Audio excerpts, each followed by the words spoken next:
Hey there, everyone.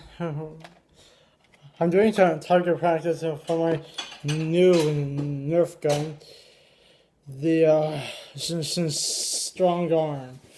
It's got a great accuracy. I've already practiced it. I'm doing some videos about it, about the Nerf guns that I've got. Perfect weaponry, and also it's pretty cool.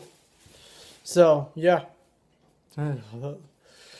for all the people out there that love Nerf and the Call of Duty games, and that have subscribed to my channel, I love you all. Talk to you later. Alright, so now we're actually doing the target. Close. Got it! Welcome everyone. This is the last part of the clip of Strong Man, and now I will put a picture of an emblem what resembles the strong arm.